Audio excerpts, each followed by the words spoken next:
Kapag tumitingin ka sa iyong sarili, tumitingin ka rin sa isang nilalang na nasa tuktok na mahigit 4 na bilyong taon ng ebolusyon ng Earth. Sa lahat ng nilalang, ang ating species ang may pinakamadaming pinagdaanan.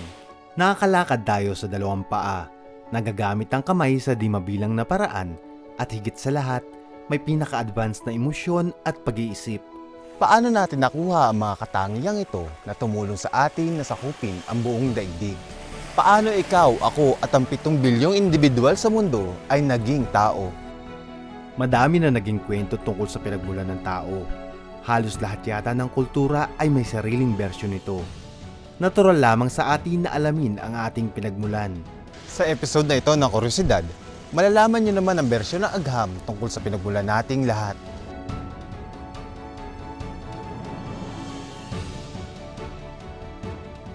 Nagsimula ang lahat ng tayo ay tumayo sa dalawa nating mga paa o ang maging bipedal dito sa pinagmulan ng lahat ng tao sa daigdig, ang Afrika. Ilang milyong taon na nakalilipas, ang Afrika ay nagkaroon ng matinding pagbabago sa klima. Numipis ang kagubatan at nagkalayo-layo ang mga puno. Sinasabi na ang bipedalism ay ang adaptation ng ating ninuno para maabot ang mga prutas sa mabababang sanga, o di kaya naman ay makatingin sa ibabaw ng mga matataas na damo. Ngunit ang isa sa pinakamalaking advantage ng bipedalism ay ang konserbasyon ng enerhiya. Ang paglalakad sa dalawang paa ay hindi kumakain ng mas maraming enerhiya kumpara sa paglalakad sa 4. Mas naging madali sa ating mga ninuno na maglakad sa damuhan at magpalipat-lipat sa magkakalayong puno. Pinaniniwalaang ang pinakaunang gumawa nito ay ang Sahelanthropus na nabuhay 7 milyon taon na nakararaan. Ang pagiging bipedal ay nagdulot ng malaking pagbabago sa ating katawan.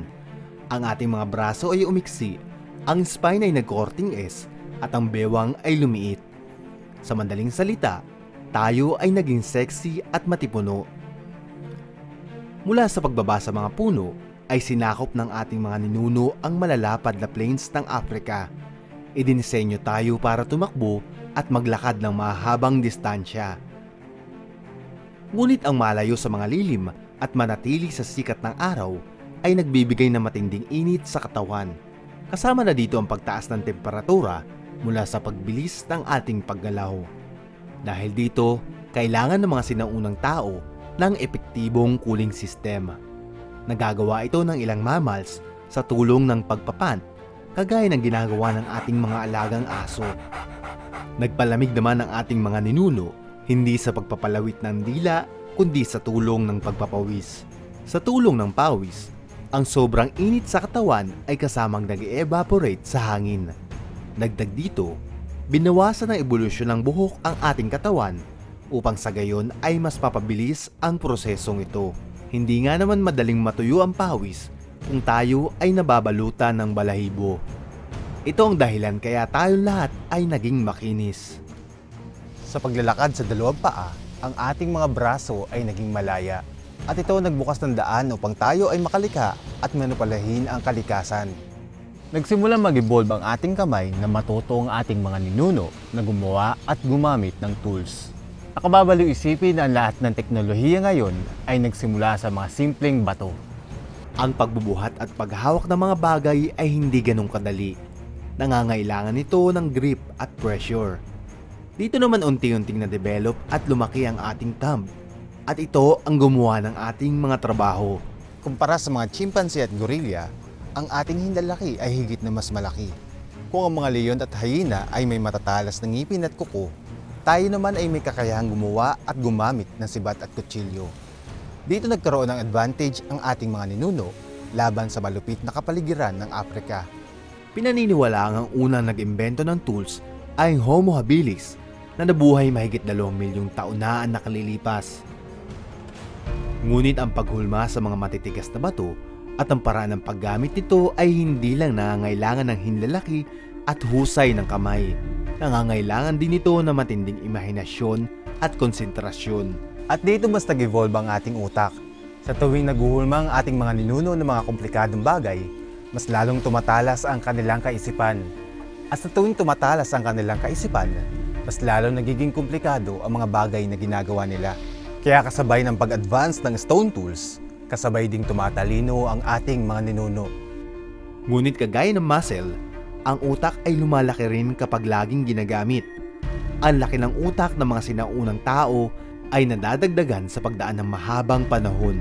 Dahil dito, kailangang humabol sa paglaki ang kanilang mga bungo upang sa gayon ay maproteksyonan ito.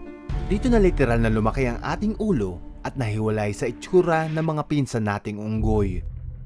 Ngunit ang problema, ang pagkakaroon ng malaking ulo ay may kapalit. Ang malaking utak ay may malaking demand sa enerhiya. Kumakain ng maraming calories ang pag-iisip. Kinakailangan ng ating mga ninuno ng madaming pagkain, bagay na mahirap makamit sa isang malupit na kapaligiran. Ngunit isang biyaya ang tumama mula sa langit. Nadiskubre nila ang paggamit ng apoy, partikular na ang pagluluto. Bukod sa pag-enhance ng lasa, ang pagluluto ay nagpapalambot din sa pagkain. Dahil dito, mas mabilis nang kainin ang mga karne at gulay at mas madali na itong i-digest ng ating katawan. Dito na solusyonan ng kalikasan ang malaking demand natin sa enerhiya. Bilang epekto ng pagluluto, lumit ang ating mga ngipin at digestive system. Ang Homo erectus ang sinasabing unang gumamit ng apoy. Sila ay nabuhay kulang-kulang 2 milyong taon na ang nakalilipas. Dahil sa pagbabago ng ating mga ninuno ng paraan ng pagkain, nagbago rin ang paraan ng pakikisama nila sa kapwa. Ang pangangaso at pag-i-scavenge ang nagtulak ng mas matibay na kooperasyon at dependence sa isa't isa. At dahil na rin sa pagluluto, nagkaroon sila ng mas mahabang oras sa pakikasalamuha sa mga miyembro ng kanilang grupo. Dito tayo nagsimula bilang isang social organism. Para maging social being, kailangan natin ng palitan ng interaksyon sa kapwa.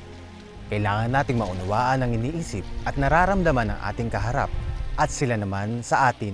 Sa ibang salita, kinakailangan natin ng komunikasyon na kaya nang gawin ng ating mga ninuno na ipasa ang kanilang ibig sabihin sa tulong ng body movements at higit sa lahat ng lengguwahe.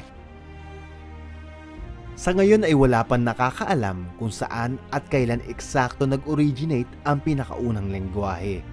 Pinaniniwalaang ang Homo heidelbergensis, ang direktang ninuno ng Homo sapiens, ay ang unang nagbigkas ng mga salita. Ayon sa mga anthropologist, ang pinakamalapit na kalahi natin na Neanderthals ay matatas na magsalita kagaya ng modernong tao.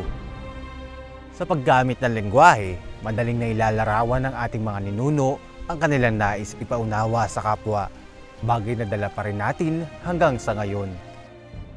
Sa gitna ng pangangaso, mahalaga magkaroon ng ugnayan nang hindi nabubulabog ang hinuhuli. Ang paggamit ng senyas gamit ang katawan ay mahalaga.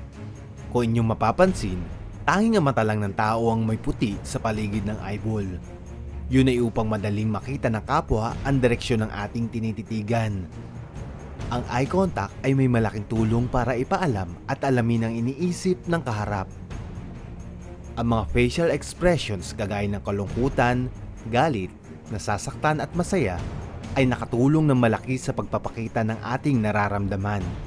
Bagay na importante sa pagbuo at pag-maintain ng social relationship ng ating mga ninuno.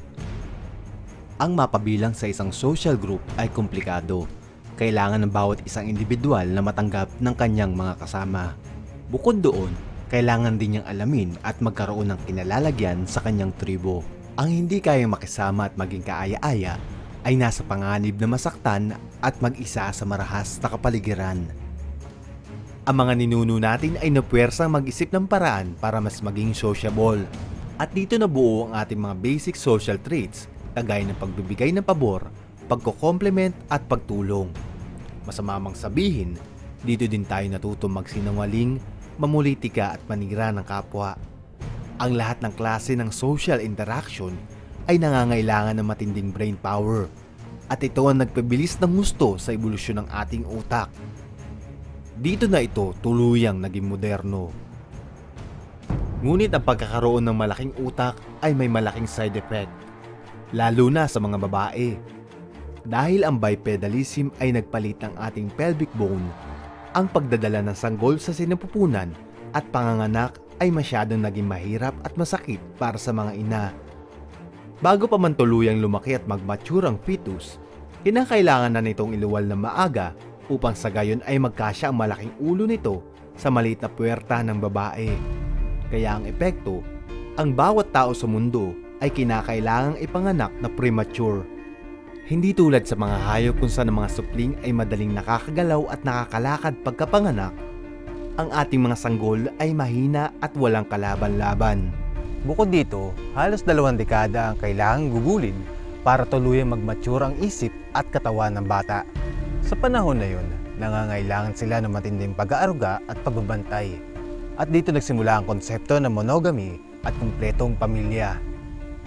Ang pagkakaroon ng 2 magulang imbis na iisa ay nagbibigay sa anak ng mas mataas na survival rate. Sinasabi rin na kaya ang buhay ng tao ay mas mahaba kaysa sa normal ay upang maalagaan din ng mga lolo at lola ang kanilang mga apo. 200 taon na nakalilipas, ang modernong species ng tao, ang Homo sapiens, ay lumitaw. Habang ang ibang species ng tao ay isa-isang naging extinct, iniwanan natin ang Africa at nagpunta sa lahat ng sulok ng daigdig. Naging eksperto tayo sa kakayahang ibinigay sa atin ng ebolusyon, ang mag-adapt sa lahat ng klase ng kapaligiran. Sinakop natin ang buong mundo. Tayo ay hinulma ng walang tigil na pagbabago ng marahas na kalikasan. Hindi lang tayo dinisenyo para mabuhay. Idinisenyo tayo para mag-improve at ipasa ang improvement na ito sa susunod na henerasyon.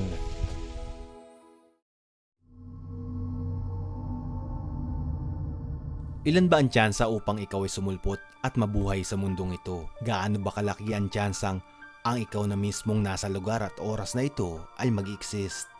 Ilan ba ang tsansa maging eksakto ang layo ng Earth sa araw na makakapagsuporta ng buhay? Ilan ba ang tsansa mabuo ang isang single-celled organism mula sa simpleng tubig, alikabok, hangin at puwersa ng kalikasan? At ilan ba ang tsansa mag-evolve ang Homo sapiens, ang ating species, mula sa single-celled organism na ito?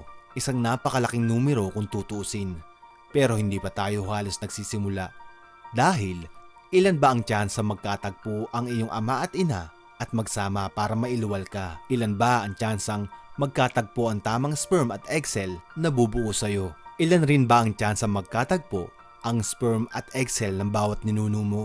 At gaano kaliit ang tsansang mag-survive sila hanggang sa henerasyon mo nang hindi namamatay sa proseso? Ang lahat ng ito ay mga nakalululang numero. Kung susumahin, ito ang lalabas. Ito ay isa na may kadugtong na 900,000 zero pagkatapos. Katumbas ito ng 30,000 na sunod-sunod ng pagpiplip ng coin na papatak na nakatayo, o ng pagkapanalo ng 1,000 tao sa loto na sabay-sabay, o ng pagtama ng kidlat sa'yo 1,200 times sa loob ng isang araw. Sa madaling salita, ang posibilidad na ang ikaw ay maging ikaw ay tila imposible. Ngunit nandito ka ngayon, may pangalan, kumakain, gumagalaw at buhay. Bawat isa sa atin ay mga naglalakad at humihingang himala. Ang daming imposibleng pinagdaanan ng universe upang ikaw ay mapunta lamang dito. Ngunit para saan? Bakit ba tayo nandito? Ano ba ang silbi natin? Sigurado naman na ang sobrang espesyal na buhay na ito ay mas espesyal pa sa pagtatrabaho ng 8 oras sa isang araw, o sa pagpaparami, o sa paggawa ng paulit-ulit na routine araw-araw. Meron pang mas malaki at mas mahalaga kaysa sa mga ordinaryong bagay na gagawing extraordinaryo ang pamamalagi natin dito. Ang tanong ay ano? Marahil, walang iisang tamang kasagutan para dito. Ang mahalaga ay kung paano natin sasagutin at aaksyonan ang katanungan na ito.